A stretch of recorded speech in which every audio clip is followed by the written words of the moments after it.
You're listening in on an animated discussion about Batman the Animated Series with two experts in their fields.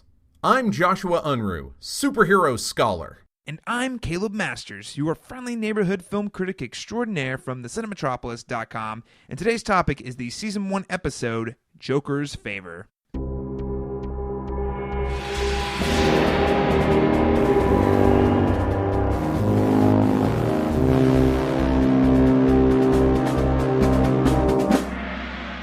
And doing me a favor today is Vinton Bain, comic book podcaster extraordinaire, back on this episode to help us talk about Joker's Favor. Vinton, welcome back. Yeah, thanks for having me again. I had so much fun freezing all of your hearts the first time I was on that I thought I'd do this favor in return.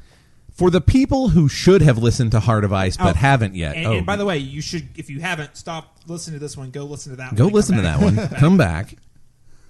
But then that'll undo the need for Vinton to reintroduce himself, but we're doing it anyway. Vinton, tell us a little bit about the places that people can find you go on about comic books. Yeah, so I have a community-built podcast where I've done interviews with creators, had different people on, including Mr. Unruh himself, talking about Golden Age comic books and Robins. And just an excuse to have my child curse on air, honestly. It was all a ploy. These days I'm doing shorter episodes that are more like This Week in Comics, but still doing some segments and having some guests on from time to time. That is Read Brave Comics. That is found on the Graphomania Podcast Network at graphocast.com, graphocast.com.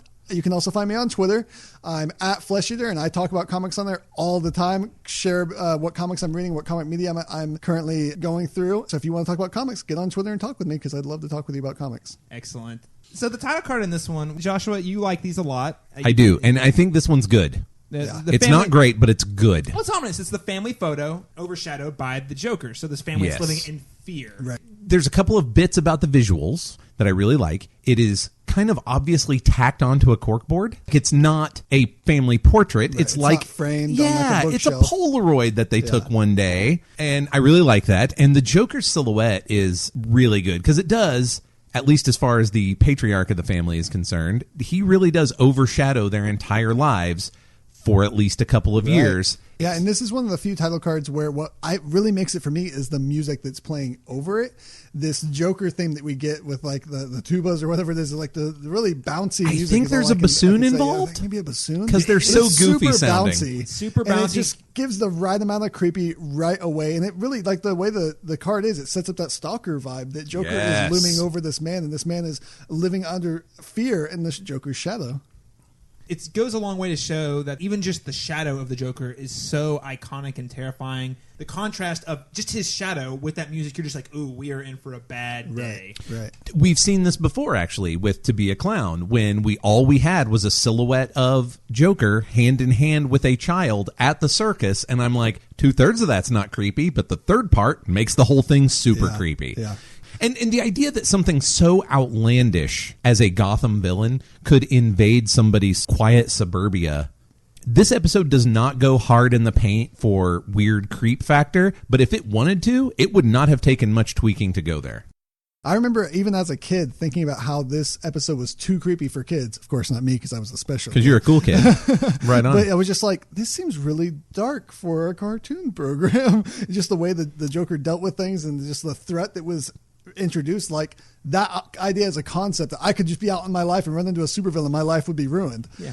Joker is stuff that happens to Batman. Joker is stuff that happens to Jim Gordon. Joker doesn't happen to normal people, only he totally does. This is exactly what makes this episode stand out to me, is that it shows the effect of Batman's villains, or comic book villains in general, on ordinary everyday citizens. Yeah, no, I think that's actually a really brilliant angle that we see here. And like, what is the Joker doing on his day off when he's not robbing a bank? He's just driving. He's like stalking and messing with people and then holding them hostage. And I think what's so funny is that he's able to hold the memory of this guy. He like has a scrapbook of this favor that he had. How many other people are like that? Where's the file cabinet, right? The implication, at least by the fact that we never talk about it, is that he's got more than one of these. Oh, yeah. There's no way this is the only person. Where are the rest of them? Right. Yeah, it's super terrifying. And I've mentioned before that I wish that Batman maintained a network of operatives in the way that The Shadow did. And if he did, it would make this Joker version of that even more creepy. Like even more, oh yeah, I do that thing. Right? That thing you do for niceness, I do it for awful things. Yeah, no, totally. He does. He holds them hostage, and it was 2 years, right? 2 years. And he hadn't forgotten about him because he had followed him through name changes and like changing their identities and moving. Don't you have the form where he's got like that number and all the cross outs? Right. And like, changes his name and like has that new phone number. Hey guys, remember when people wrote stuff on paper? Well, we should mention here at the top of the episode that this episode of the series introduces us to Harley Quinn, and it created Harley Quinn whole cloth, and she would later be introduced into the comics and become the character that we know today. But this is her first appearance ever. This is the second time that Batman the Animated Series has done this with a character that didn't exist anywhere and then later became very important either to comics itself or to the fandom or both. Like the order changes, but we saw this before with Renee Montoya. Right. Never had her anywhere before. Here we are 25 years later, and I think she's still the question. I don't know. DC continuity is Good weird. question. But we're Oh God. Pun unintended.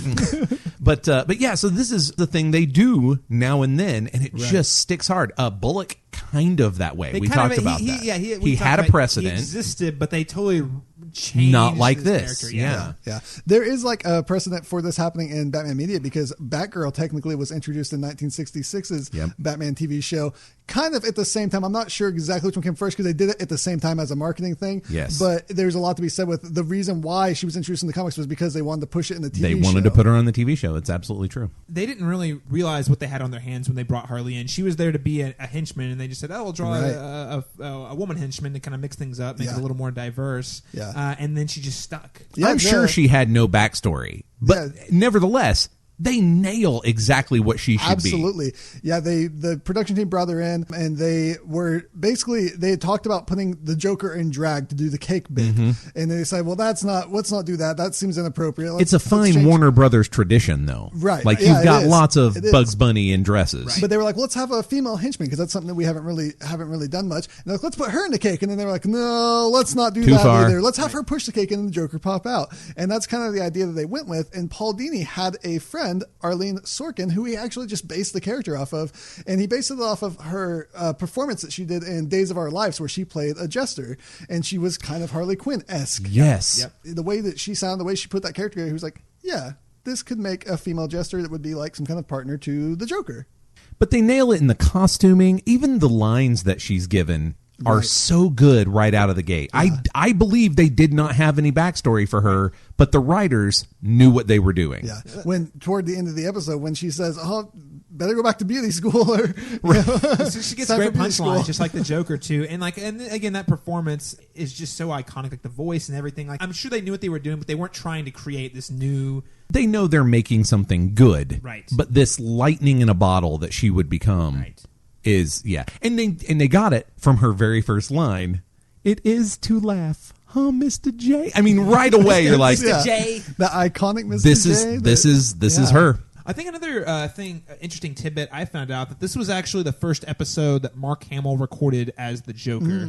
So we see later that there is like. There are other Joker episodes. But this was the first one, I believe, that makes the debut with Mark Hamill as the Joker. Was actually previously going to be voiced by Tim Curry. He did a couple. I think he recorded 2 or 3 full episodes before. It'd be really interesting to hear that. Those tapes exist. They have to be somewhere. Yeah, they have to be. Exist somewhere. Listeners, Start if a you know, Kickstarter. I just want to hear it. I mean, I'd like to see it redubbed. I mentioned especially because I made Caleb watch To Be a Clown because it's one of my favorite episodes. It's a great really episode. It's a good episode. Yeah, but you were resistant. You were like, I don't remember this one at all. Yeah, until I watched it and I was like, oh, I remember this one. And now I just want to see that episode with Tim Curry so bad. Just to see what it sounds What like. would that have been like? Difference. But so basically Tim Curry wasn't able to sustain his voice. He said it was not sustainable. So they had to recast him, and that's when they brought Mark Hamill in to read as the Joker. And Andrew Romano, who's the casting director, said the thing that got him the part was the laugh. Of course, like Mark Hamill's Joker's voice is great, but it's the laugh. It is. Sells it. His 2 or 3 Joker voices, really. Oh yeah. But that's another nod in the direction of how amazing they did with Harley in this episode because they mesh together perfectly well. And I don't know for sure if they did it in this episode, but a thing that Andrea Romano, voice casting and director, would do, that other shows did not is put as many of the actors in one place as possible and read it like a radio play. And this is before the years of the internet, where it's become way more common for a lot of the voice actors on all these different animated programs to record on their own and they splice it together later. They did this like a radio show. Like a radio program. And to imagine these two people who had never played these characters before that day to show up and just kill it together. Because the chemistry between them is rock solid also. I mean, so that's nod to the writers, but you can't discount that they came in not knowing exactly what they were going to do, and also, by the way, needing to be an awesome duo. So let's dive through this story. I think there's a lot to talk about here. I really love the way that it opens up with this Charlie Collins character driving his car, and on the radio they're talking about the Joker having escaped, and he's like, oh, just what I need in my day. And then of course he gets caught right up in it, and he's like, I'm not gonna let this person go, I'm finally gonna stand up for myself. And he stands up for himself to the Joker, to the wrong person. I mean, he doesn't even know until it's too late. he's almost sort of like Archie Bunker, comically ridiculous, declaring himself life's punching bag before that. He's Charlie Brown, right? The one time but then the one time he tries to stand up for himself, it's the exact wrong time. So be careful who you have road rage at, because you never know, it might be the Joker. Hey, the moral of the story is just don't have road rage. Just don't do it. Just don't have road rage at all. The Joker does track him down, and there's something really delightful about the Joker correcting somebody on the need to be polite, saying, now look, my rude friend, we can't have people cursing each other out in the freeway. It's simply not polite. Right? Isn't that So great though? fantastic. I love the way that in this episode he uses like morality as he's like on the moral high ground all the time, because he makes the road rage joke, and later he says a line about gossip and how bad things happen to those who gossip now, so don't be spreading any rumors. I'm like, you're the Joker. What the heck? And so he does ask for that favor, and it's really interesting to see that it's just like jumps 2 years later, and you're like, what? This is not expected. Nod to the writing team to just come up with this idea that the first thing somebody's going to say to try and get out of this is, I will do anything to not die right now in this moment. And a twisted mind like the Joker's to say, I'll accept that favor. What's it going to be? I don't know yet. I mean, it's so in character. One day, isn't that the most horrifying thing ever? A guy like the Joker says, one day I'm going to call you and I'm going to need a favor, and you better answer. Yeah, there's something worse about this than like just killing a guy or just beating a guy. This is like spending 2 years of his life having to change his name, move away, as we find out, because he's so in fear that the Joker's going to. He spent 2 years in fear for his family. I mean, changing his whole identity, like that is a level of fear that and putting his family through that too. That's the thing. And he moved away from Gotham because he had to take a plane back to do Joker's favor. So he really did like uproot his whole life. Poor Charlie. Charlie. One thing I want to note here is about the version of the Joker we get in this particular episode. Because again, the Joker changes what Joker he is per episode. It's true. Sometimes to his detriment. Sometimes to his detriment. Sometimes it's great. This one, he's very, very ego-driven. So my favorite bit, he's upset that he didn't get an invite from Commissioner Gordon to this event. He's like, no, I deserve this. No, in fact, I belong there. He owes it to me, the guy who's causing the crime. Who has entertained the police more than me? That's right. Like, he's got this huge ego there that he spouts off, like, and I think it's also what he uses to prop himself up on the moral high ground. Like, he knows all this stuff. He's the only one who deserves this sort of attention, which again I think plays into the version of the Joker that is very much the performer. You see that come out in the plethora of good one-liners. Like, he's got a lot of them. The nerve gas that freezes everybody always leaves him speechless. It's at a testimonial dinner, so he's got a token of his affection. I mean, all that stuff. It's a little something from me and all the guys doing 25 to life. I mean, these aren't great jokes, but just rapid fire. Right. They're good. Yeah. And one of the best things about this episode, I think, is the relationship between Batman and Jim Gordon. Gordon is one of the best supporting characters ever, I think. And here, this episode, in the beginning He's of this, the only supporting character that's been there since day one. Right, absolutely, since the very first appearance there. And in this show, this is really the first time that we're getting to see Batman really having someone to talk to in the show. I mean, Robin does come along later, but he just disappears here and there. Yeah, he comes and goes. But he has Commissioner Gordon to talk to. But this first scene really reads really funny to me. Yeah. Because Gordon's trying to get talked into going to this thing to celebrate. He's like, I don't want to. He gets to his office, and Batman's just standing there. He's like, you should go. And he's like, oh, okay. Well, do you think I'm No surprise. No surprise. There's no startling. No. It's just, no, they should be giving you the dinner, which is just bonkers. But this leads me to believe that Batman just showed up just to tell Gordon he deserved being celebrated, just to leave. Like, the whole reason he came there was to tell him he should do this thing. So in my head, I see Batman showing up and just going, "You're doing a great job, Gordon," and then jumping out the window. God, this is why I love Kevin Conroy's Batman voice so much more. I can't do Conroy. He does that thing. He does. It's fantastic. I love that. I'm talking about like that moment where he just poofs and then poofs. I can't decide. I've been reading Batman comics for so long, I can't nail it down. This is definitely the first time on Batman the Animated Series that Gordon has done that look away, look back, and Batman is gone, and specifically called out that he hates when he does that. And it made me wonder, is this the first time? Like, as a gag? Because it's now it's a thing in comics everywhere. It makes me wonder, did that also, as a concept, get imported? From Batman the Animated Series. Well, I don't know. I know it got I'm imported pretty intrigued. quick if it did, because I know in the 90s there are comics where Oh, yeah. I can't think of them before that. So that's good to look into. I think that's a great point you bring up, though, because there are things that are adopted, like certain memes even like that. I mean, it's a meme before there were memes, but he does that thing. Or my favorite is because he's Batman. Like, that's the joke. But that happened. That all came about because of Justice League. Like, he just did the most obscene things. Not to get too off topic, but like, it was like he did crazy stuff, and everyone's like, "Well, how can he do that?" He's Batman. How does he get to go with the Justice League? Because he's Batman. Right. The thing I appreciate most about that conversation between Batman and Gordon is how Batman stresses that while he definitely does things Gordon can't do, I don't think that he's just buttering him up. He's being sincere. Batman is being sincere when he says to Gordon, "I'm just the night shift. Right. You do this all day, every day." Yes. And that's a big deal. Yeah. It's not the same thing as stopping the murder clown. Right. But you do this like a job. I mean, it's not a hobby to Batman, but he also doesn't have to do paperwork, and he doesn't have to worry about personnel. And it's cool. It's cool to see him like appreciating. Yes, absolutely. Instead of just being the hero that gets in the way. I also really like the second beat that we get when Gordon is then having a relationship with Bruce Wayne at the party, and Wayne is leaving, and he says, just like Batman sneaks out, Wayne is sneaking out, and he says, "Anyway, I could sneak out with you." Yes, because he's like, again, it's like, I hate it when he does that. Can I go with you? Yeah, I don't like this thing. Let's do it. Yeah, there's a connection point there.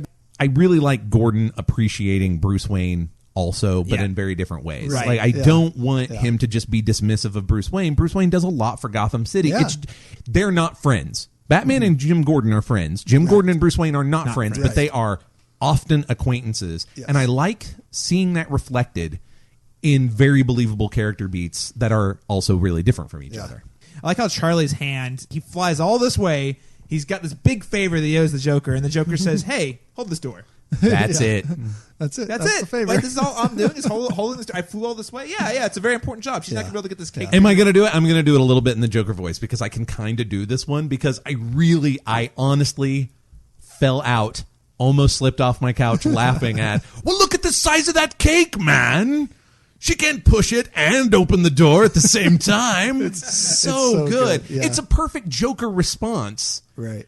And you've been living in terror for 2 straight years? Yeah, and talking about that, open talking a door. about the living in terror, when he calls him on the phone, and he's like, "Oh, no, you got the wrong number." And he's like, "No, I know who you are, and I know you changed your name, and I'm the Joker." And he goes, "And I've made you my hobby." Oh, it's just so that line. terrifying. I've made you my. That's like Terrifying. not what you want to hear from the Joker. Yeah, because there's a lead in. "Oh, Chaz, I never lost you. You're my hobby." And I'm like, oh my God. Yeah, What is that? Oh, God. I don't like That's it. blood curdling.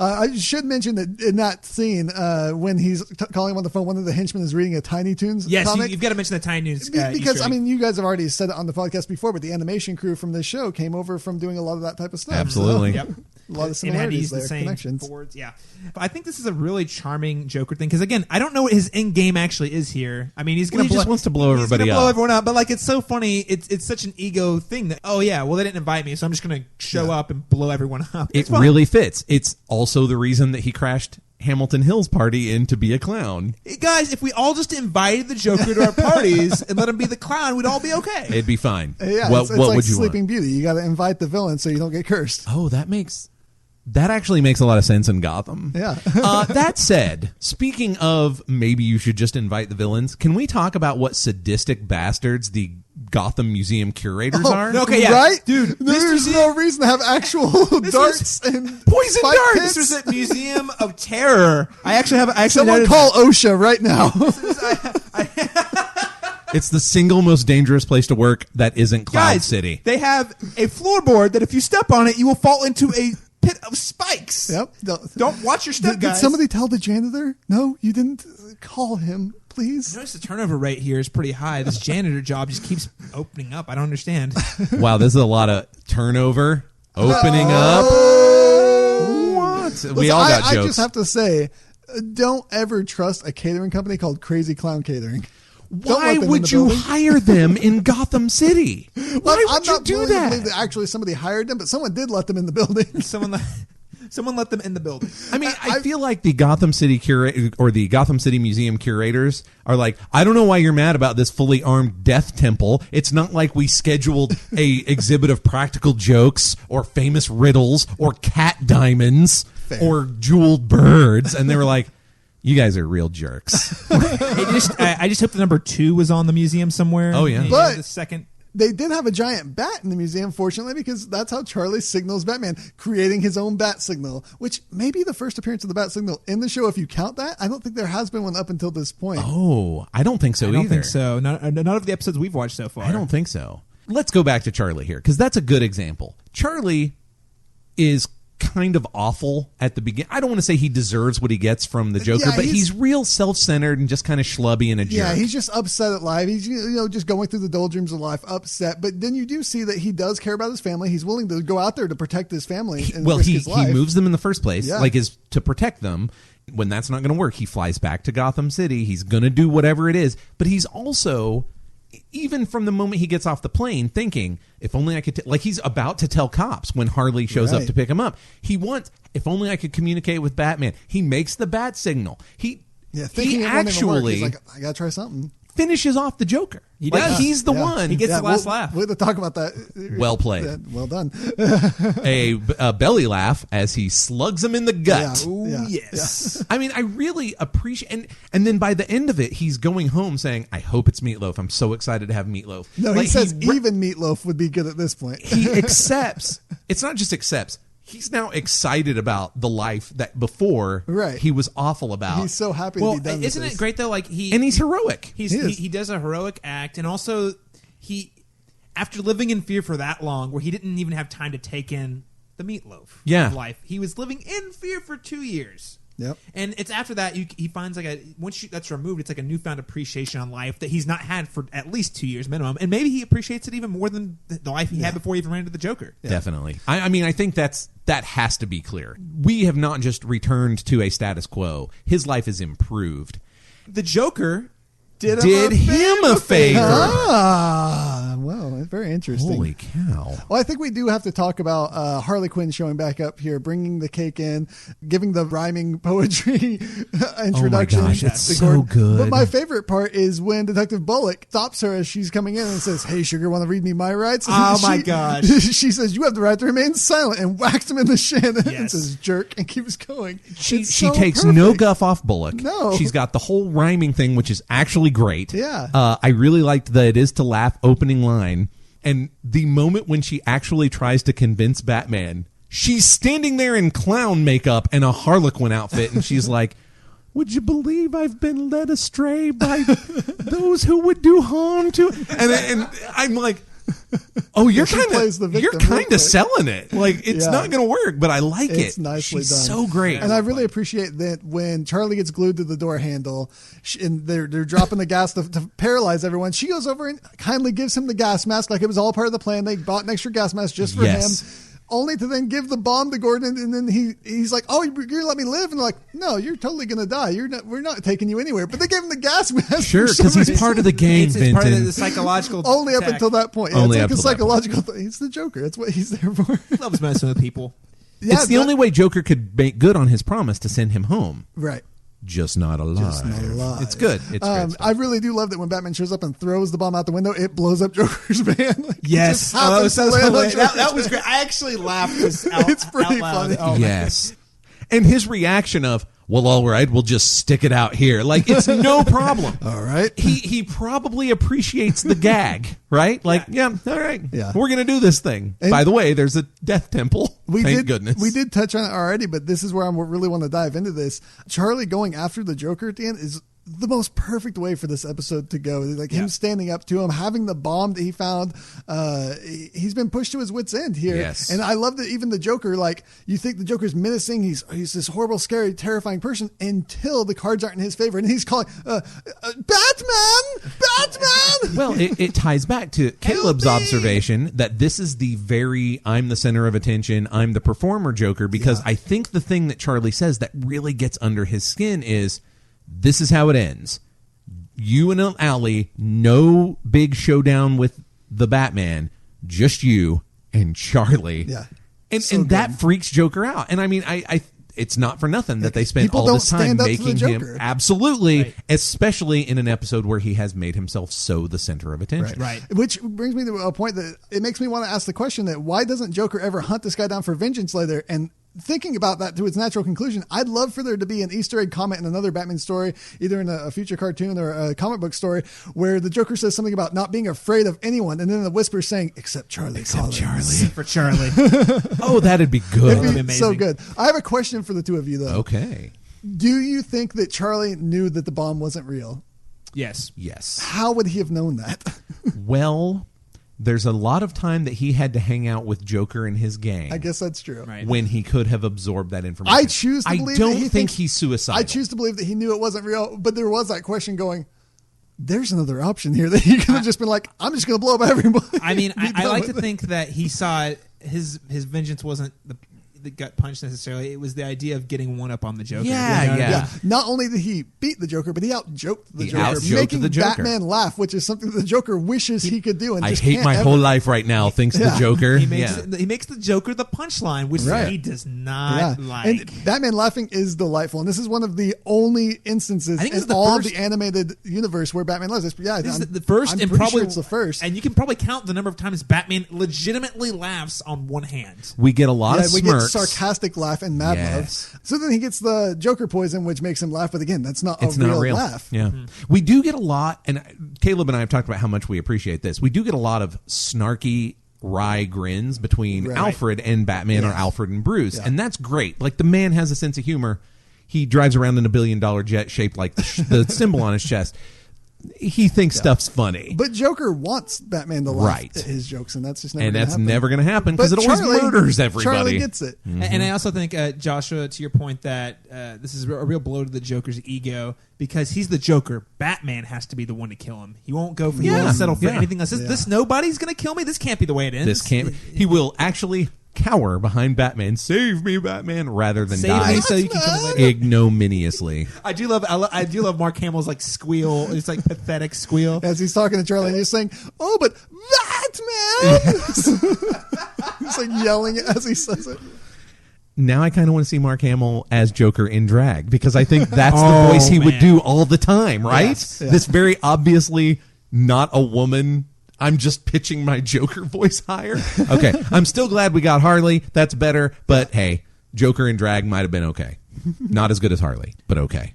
All right, gents. This has been a great episode, and I want to continue this conversation by seeing what are some other things people can watch, read, play, listen to, or any other recommendations for some other media that you guys would like to throw out there. And guest, Vinton, what do you got? So I feel like we should branch out when we do these type of recommendations. And there are a few connections here that can be made with things that branch out. Obviously, The Favor makes me think of Godfather. The Stalking Vibe makes me think of 1 Hour Photo.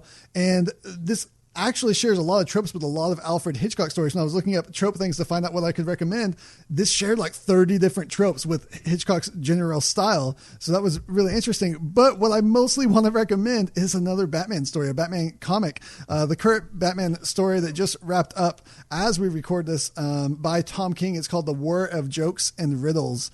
And this is basically where the Joker and the Riddler are going to war over Gotham, and they're taking sides with all the villains, and all these citizens are getting involved and getting hurt too. And one of the citizens who gets involved in the Riddler actually completely changes and ruins his life is the villain Kite Man. They give him this rich backstory of how he was just a normal citizen until something really tragic happens to him, and he rises up into villainy as well. And Such as it is, he's Kite Man. Yeah. But he gets a really cool part of the story here where he has a big effect in the storyline. The War of Jokes and Riddles is issues 25 through 32 of the most recent run, the post-Rebirth Batman, or Volume 4 if you're collecting it in trades.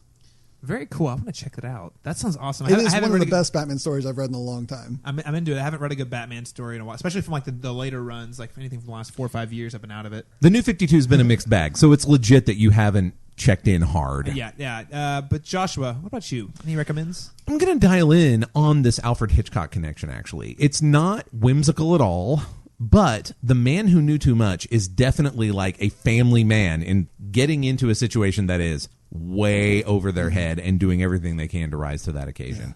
So we'll dial in on Hitchcock and claim The Man Who Knew Too Much. Check that out. Hitchcock's great all the time.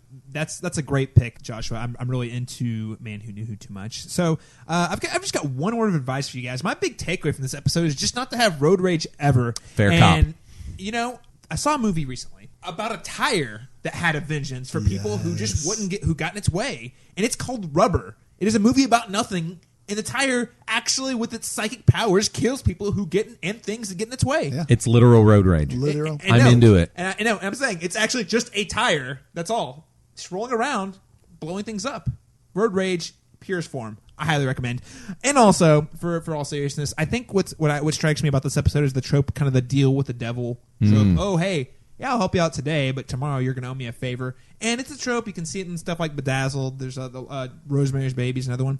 The one I'm going to throw out there, though, is Tenacious D in The Pick of Destiny because, God, I love that soundtrack. I love Tenacious D. They're so much fun. It's the most rockin' Faustian deal you'll ever find. I still have a promotional guitar pick that is The Pick of Destiny from when that movie first came out. Oh, my gosh. I could sing some Tenacious D for you right now, but I won't do that because we don't got time Well, you'll for that. sing it as well as Tenacious D does.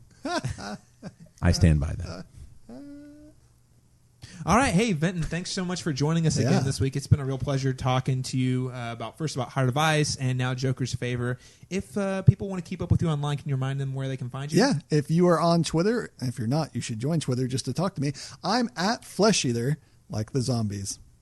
I'll second that. Be on Twitter to talk to Vinton. It's worth it. It's worth it. You can also hear my podcast. That's Read Brave Comics. That is mostly my kind of solo project with special guests here and there. Those are found wherever podcasts are found, like where you might be listening to Like where you're this. probably listening to an animated discussion as we speak. That's right. Well, that about wraps up this animated discussion. Caleb, where can people go to continue the conversation with you? Well, you can always find me on Twitter talking about film, television, and all manner of other sorts of pop culture goodness at C Masters Talk. On Twitter, again, that's at letter C Masters Talk. I'm also the editor-in-chief at a film website that specializes in in-depth critique and analysis of film, thecinematropolis.com. And we publish essays on all types of films, good comic book movies, all that good stuff, including some thoughts from my co-host Joshua here. And you can find all of those at thecinematropolis.com. Joshua, what about you?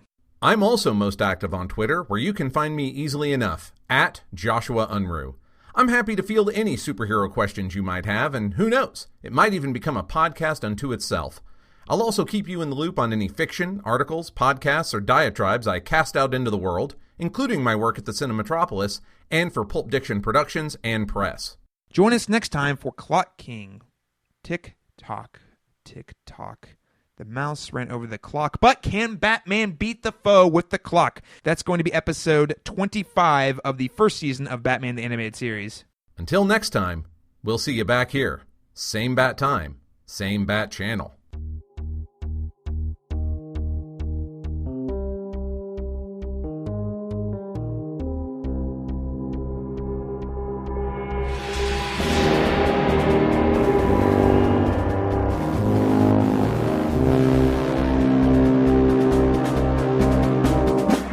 Animated Discussion is a Pulp Diction Productions program and is 100% supported by listeners like you.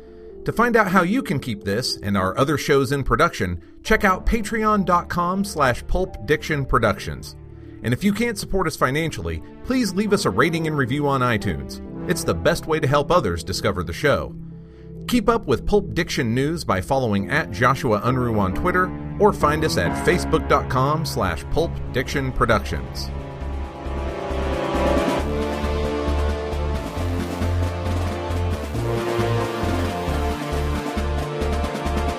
And a special thanks to Vinnie Hogan for our original theme music.